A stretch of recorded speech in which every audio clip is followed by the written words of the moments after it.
From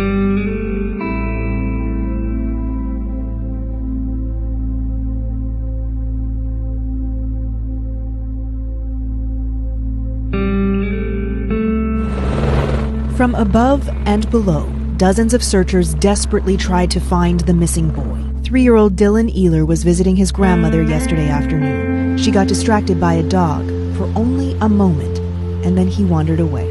Police found first one of his rubber boots in a brook near the home, then the other further down near the mouth of the rushing Salmon River. Despite the efforts of dive teams, search dogs, helicopters, and dozens of people using drones, thermal imaging, and an underwater camera, police say the search hasn't produced any new clues.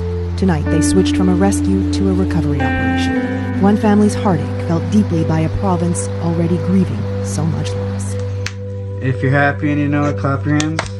If you're happy and you know it, clap your hands. If you're happy and you know it and you really want to show it, if you're happy and you know it, clap your hands.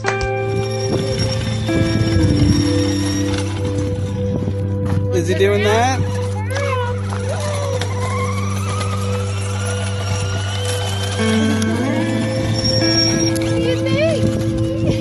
You like it?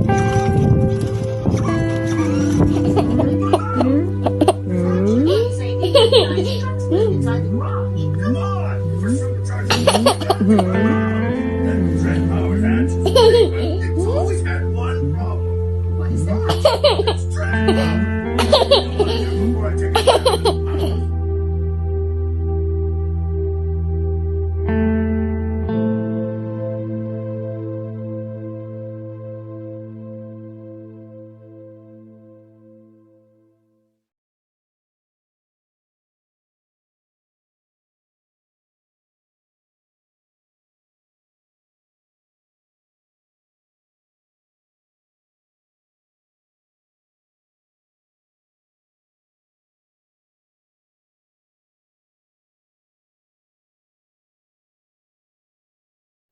How's it going, everybody? I just wanted to kind of go through my thoughts with the grandmother on day 1 of my son's disappearance. I'm trying to get a feel on how she was acting that day, and this is what I remember on May 6, 2020. I got out of my mom's car and said, "I'm here to pick up my son, Dylan." Cop said, "Your son is missing." I dropped to my knees. Then Norm's girlfriend caught me because I was broken, and like when someone tells you that, your world shatters. It today still feels like day 1. It's tough every day. So me and my mom said to Dorothy, "Where were you at when Dylan went missing?" Dorothy said right away to my 64-year-old mom, "Get off my property. Get off my effing property." I remember Dorothy not crying like me and Ashley Brown. She was more mad at my family. I remember her by the window smoking. I remember Ashley Brown getting to Dorothy's, and she was so upset, crying. She fell asleep crying. Hardest thing I've ever had to watch. Breaks my heart. So I seen Dorothy playing a game on Facebook for hours, not crying, just playing a game. I was awake all night long. Dorothy, never got off the Facebook game till Ashley Brown gets up at around 6 a.m. That's what I remember, give or take.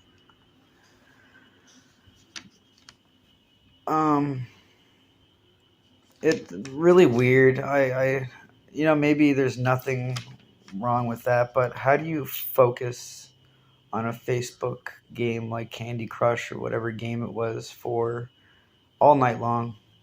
Like, I'd be too distraught, and my mind would just be flying. I would do exactly what I did. I was out to lunch. So those are little things that I can't quite understand. So I've got some more notes here. They're just notes that I've been doing to remember.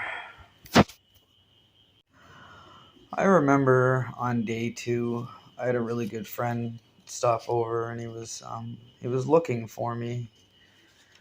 And what he had told me and wrote a statement as he turned on the guest drive, and at the end of the road he seen Jeff Parsons, so he drove up beside him and asked him politely, "Have you seen Jason? Is he up in your place? I'd really like to see him." Jeff Parsons said, "Yeah, he is. He should be out looking for his son. I don't know why he's in my place." So my friend brushed it off. As angry as he got, he brushed it off.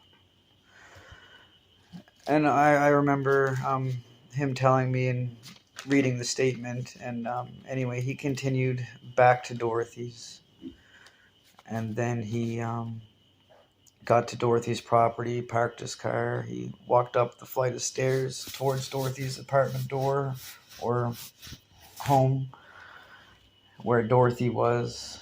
She was on top of the stairs smoking. My friend went up and he asked Dorothy, "Do you mind if I go inside? Is Jason there? I'd like to talk to him." And Dorothy said, "Yeah, he's in my place. He should be out looking for his son," in a rude way. So he kind of brushed that off to him, said thank you, and walked inside.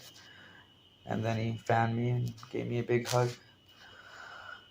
I remember a lot of different things. I remember Dorothy getting rude with my sister Nikki, my half-sister. Same with my sister's boyfriend. I remember her stating, "You're just the boyfriend. You don't matter." When did it become tit for tat on day 2 of a child's disappearance? Like, to me, who cares? Who's there and who's supporting? It's all about support and finding Dylan. I remember Dorothy back to day 1. I remember her getting kind of acting weird. She came out to me, Ashley, Norm, my parents. I forget who all was there, and she had stated that me and the puppy are gonna go out to the brook and look for Dylan. Medium told me to, and she acted all erratic and went down to the brook. One of my big questions are, how are you speaking to a medium that fast to begin with?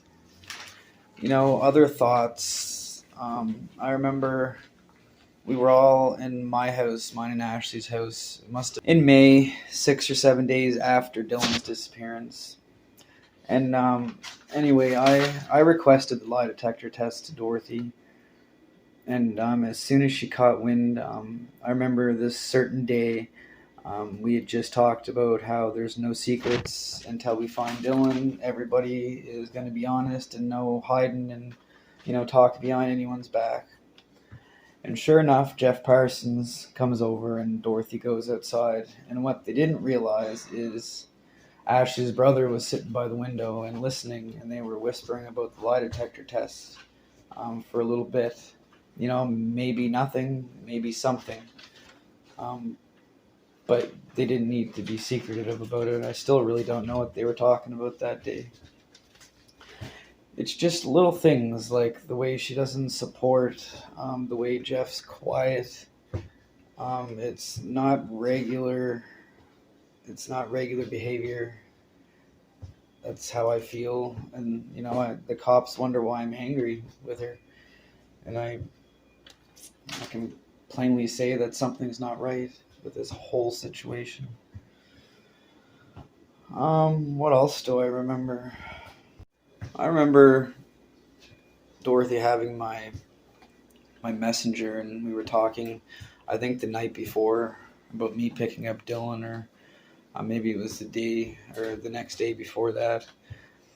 But it's frustrating when she couldn't even let me know my son was missing. You know, you think that'd be the first thing you'd want to do, but for almost 3 hours, I had no idea. Considering she lost him at around 1 o'clock, 1:15, you could have shot his father a message. And the way that she treated my family, it why? You know, what did we ever do to you? It just makes no sense.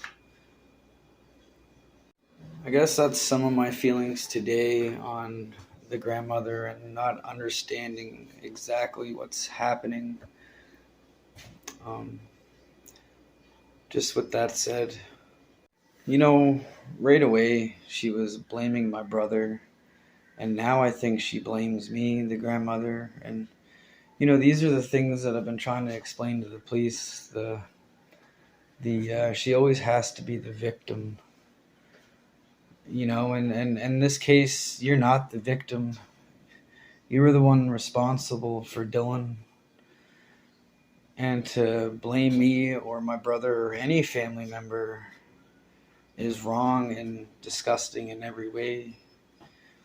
You know, my thoughts are that you should be trying to gain forgiveness from the family and doing the best you can to find him. You know, that's just my opinion on everything. You know, if I'm wrong, please let me know, but something's not right.